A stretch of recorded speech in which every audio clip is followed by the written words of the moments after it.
You are welcome back. Just a reminder that Stay City Apart Hotels are supporting Dublin GAA in all four codes of the game for the upcoming All-Ireland Championships.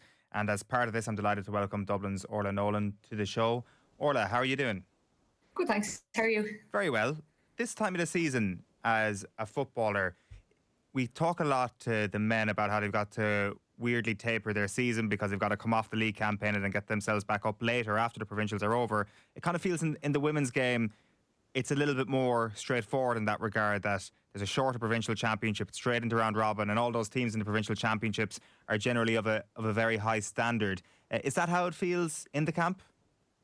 Yeah, probably now coming into, we've Kildare up this weekend, and then we hopefully if we get to the Leinster final, we'll have 4 weeks in a row. So it is very thick and fast. And then obviously we have that rivalry with Meath, so I'm sure we'll have a competitive game there. Kildare are on the high. They've come through Division 2 final, and we've seen with like Meath and Kerry that just because you come up from Division 2 doesn't mean you can't be in the mix when it comes to the end of the summer. And then we'll see how we go at Laois too. So yeah, it's nice to have the matches. It is definitely straight into it. There's no hanging around. It's just so jarring to be talking about Gaelic football and the competition structure is actually kind of working. Yeah, we'll take it. It's probably a bit weird to be playing, there's 4 teams and we'll get a chance to go out against every single team, the 3 other teams in it, and then see where we are to obviously play one of them again if we get to the final, or whoever gets to the final is going to be meeting somebody that they've played recently. But yeah, I back the way that it's structured now at the minute. Hopefully the 4 teams will stay up, and it'll be similar enough for the next couple of years. What about the windows in which you play? Are you happy enough with a July, early August All-Ireland final, or like the talk in the men's game is a lot of pushing it back potentially all the way to September? I know Jarlath Burns has been mentioning that this week, that they might potentially push it back there. How do you feel about the window in which the games are played? I suppose for us, we don't have, I think the people have come out with, obviously with the skills going back in September, it kind of it's a better atmosphere for the men's game, definitely. I suppose with the women's, we're not as lucky to have the crowds. So it probably, we kind of got out and playing our matches. We know what we're going to be coming up against. We know what we probably won't be expecting the crowds as big as the men. So we probably don't have that element of it. But yeah, I suppose we just want to go out and play as much like good quality football. And if we can attract the bigger crowds, then that'd be great. And I suppose that question probably doesn't really apply to us as much as the men's, I suppose. When you win an All-Ireland last year and you have a bit of downtime with the inter-county scene anyway, you're not playing with Dublin for a few months, how soon does it take for the phone to ring and Peamount United are onto you, or a soccer team of another name is onto you to try and get you back in the lineup straight away? It was probably a bit before that, but no, I had to say I did push it to the side and wait until the end of it. No, I would have played with Karen Duggan there when I was probably 6 or 7 years ago at UCD Waves, and Karen's somebody that if she picks up the phone and asks for your services, she's somebody that you just jump at, and we want to be involved in a team that she's the leader of, and the girls speak really highly of her still. So yeah, I was happy to get involved. Unfortunately, my signing didn't really go through with the FAI, so I was just training with them for the year, or for the end of the season. But no, I was happy to be involved. It's a great group. Management we're top class. The girls are top class, and yeah, great to see them go on and win it. Can you balance both? Can you do any training at all with Peamount on the side, or would Mick Bohan and the team just not have that whatsoever, especially when you ramp up the championship? No, there's no balance really. It's not even whether Mick would allow it or not, or the girls. I'm with Dublin at the minute, and I want to give 100% everything I can to Dublin. And then once I finish up with that, it'd be the same with Peamount. They'll get 100% of me too. So it's I'm sure it probably wouldn't be possible. But no, my decision is to play with Dublin and be happy with them now. That makes perfect sense. So just to go back on your soccer career for people who aren't overly familiar with it, you used to play with UCD Waves, as you mentioned there, started off with Shamrock Rovers before that. You lost an FAI Cup final in 2017, and then from that UCD Waves, I understand a lot of players and coaches went their separate ways, but it was the birth of your inter-county football career, Orlagh. Yeah, it probably sounds about right. I think I lost 2 FAI Cup finals there, one with UCD Waves, 2 at UCD Waves. But no, I think I wasn't really stepped away to get involved with Gaelic or anything. I just felt like my soccer probably wasn't as good as I probably had a bad year. Wasn't enjoying it as much as I was. Went back and played a year with club. got involved with a college team then, and had Niamh McAvoy was involved with them, and asked, maybe she should come up and see what you're like with Dublin, and probably didn't. Can't say I seamlessly went into it. Probably took me 2 years to kind of get my feet on the ground, break into the team. COVID break in there too, so I was lucky enough that they were patient enough with me to hang around. And then at the same time, the management team, coaches, the girls are brilliant at, just working on the basics, improving year on year, train session on train session. So yeah, happy where I'm at the minute. Why weren't you enjoying your soccer in 2017? I was probably coming to that age where, it was probably like, are you going to make the international team or not? And I probably I felt like I wasn't. Just kind of felt like I was getting out of my grip, getting out of grips. So yeah, I was happy enough to I didn't really have any regrets when I was stepping away. I wasn't enjoying it, and then went back and played Gaelic, played at the club, and was having fun again. So that's what I was after. What position do you play in soccer? I'd be attacking mid, forward. Right. Because I was looking at the lineup from your under-19 team with the Republic of Ireland a few years ago, and it did look like that you were the centre forward in a team that had Denise O'Sullivan as captain, Katie McCabe on that team. You obviously had Chloe Mustaki, Rihanna Jarrett, and Courtney Brosnan also in that squad. I presume playing up front in a team with Denise O'Sullivan and Katie McCabe is a pretty enjoyable experience. It was, yeah. The standard of them, it obviously, when you're playing with great players, you're enjoying it a bit more. And then, yeah, it was fun. Probably I didn't have the talent that they had to make the next step up.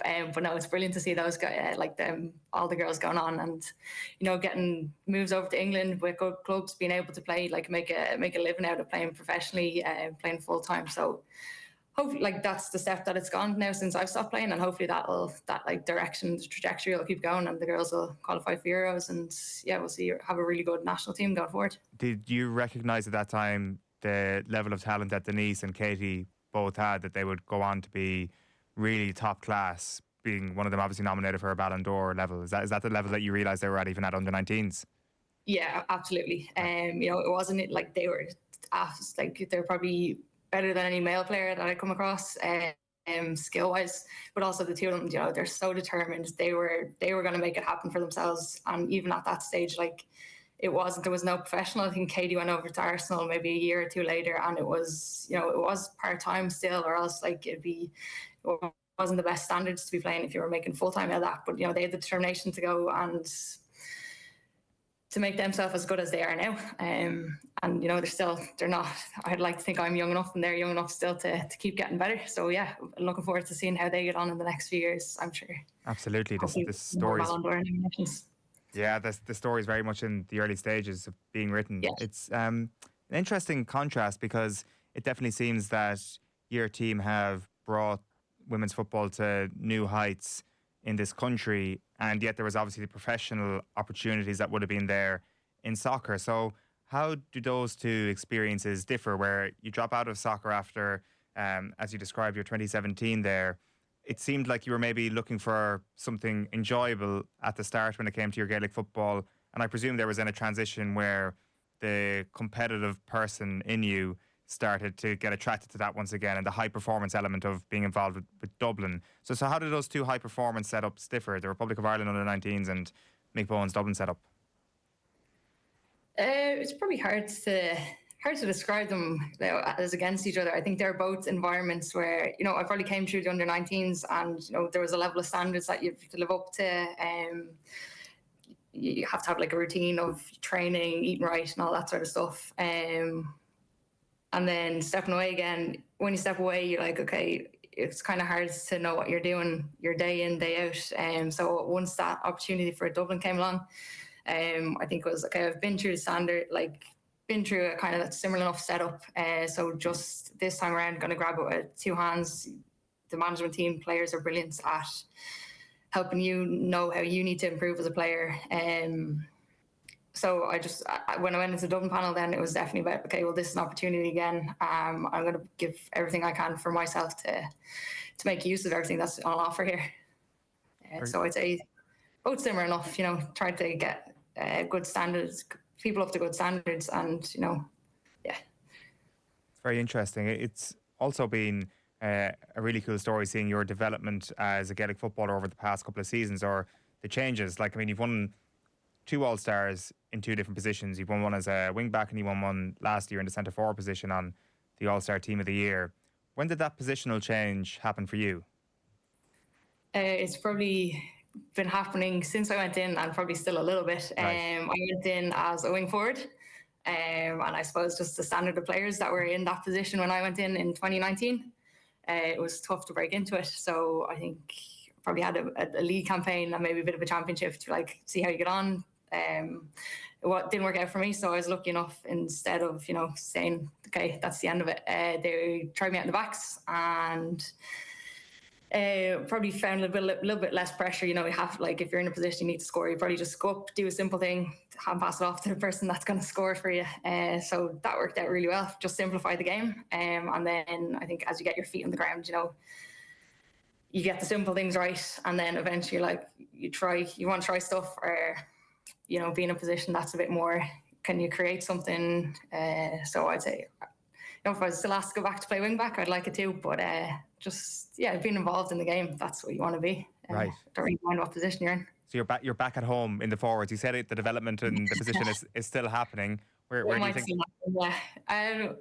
No, I'm really enjoying 11. Right. But if something came up where they're like, we want you to play here, this is where you'll be better for the team to play, then I'll be open to that.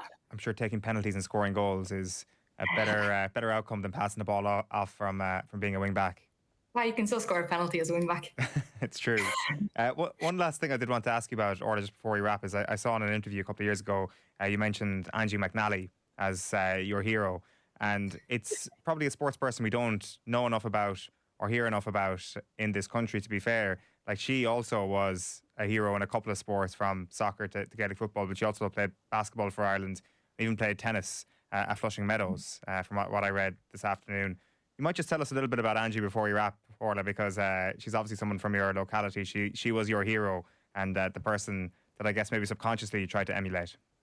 Yeah, Angie B from my club, and I think my first memory of her is probably a woman down the road. She used to mind me as a kid, and she brought me down to get my birthday card off Angie McNally, and her brother John would have been a big Dublin, played for Dublin too.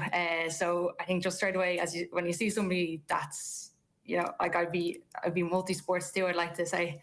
When you see somebody that's a woman going out and being able to like, this is something that's possible, somebody that you just you look up to, and you want to be able to do what she does. As you said, like, you've listed off her accomplishments there, and that's amazing for anybody to be able to say that they've done all of that. Yeah, it's remarkable. You're not doing too bad a job of emulating her, Orla. Congratulations on everything so far, and the couple of All-Stars, the All-Irelands. And I've been told by a certain Karen Duggan it'd be great to see you back in a Peamount jersey at the end of the year, potentially, after Dublin is done. So, Orlagh Nolan, thank you so much for hopping on the call this afternoon. Thanks, Mel. Thank you. And just a reminder that Stay City Apart Hotels are supporting Dublin GAA in all 4 codes of the game for the upcoming All-Ireland Championships.